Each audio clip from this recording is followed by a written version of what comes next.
It was a beautiful morning on the island of Sodor. Thomas the tank engine's blue paint sparkled in the sunshine as he puffed happily along his branch line with Annie and Clarabelle. He was feeling very pleased with himself.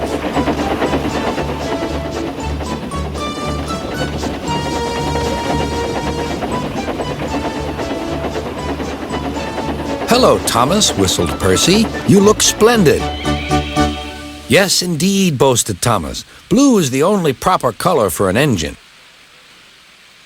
"Oh, I don't know. I like my brown paint," said Toby.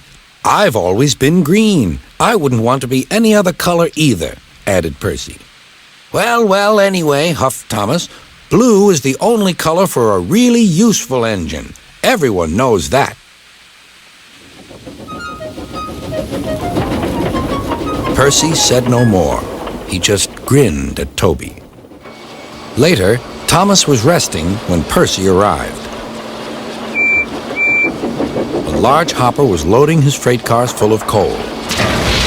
Thomas was still being cheeky. "Careful," he warned. "Watch out with those silly cars." Go on," muttered the cars.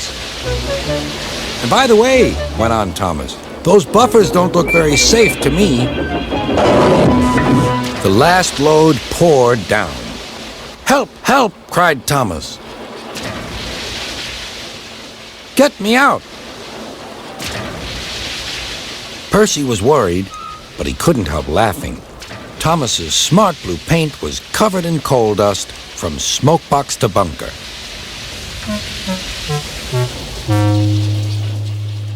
"Ha ha!" chuckled Percy. "You don't look really useful now, Thomas. You look really disgraceful." "I'm not disgraceful," choked Thomas. "You did that on purpose. Get me out."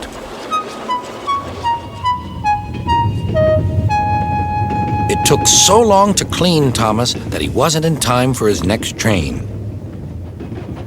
Toby had to take Annie and Clarabelle. "Poor Thomas," whispered Annie to Clarabelle. They were most upset.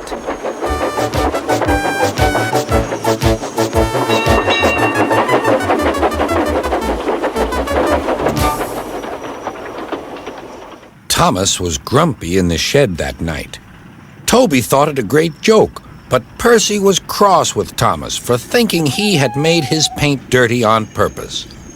Fancy a really useful blue engine like Thomas becoming a disgrace to Sir Topham Hatt's railway. Next day, Thomas was feeling more cheerful as he watched Percy bring his cars from the junction. The cars were heavy and Percy was tired.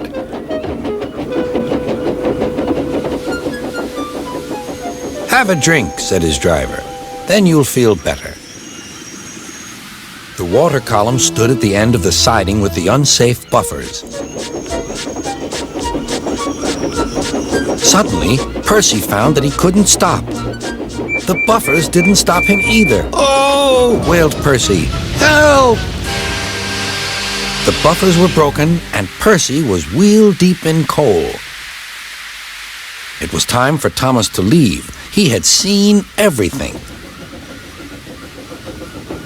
"Now Percy has learned his lesson, too," he chuckled to himself.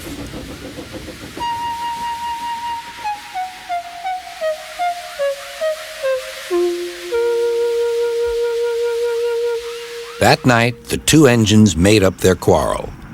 "I didn't cause your accident on purpose, Thomas," whispered Percy. "You do know that, don't you?" "Of course," replied Thomas, "and I'm sorry I teased you. Your green paint looks splendid again, too. In future, we'll both be more careful of coal."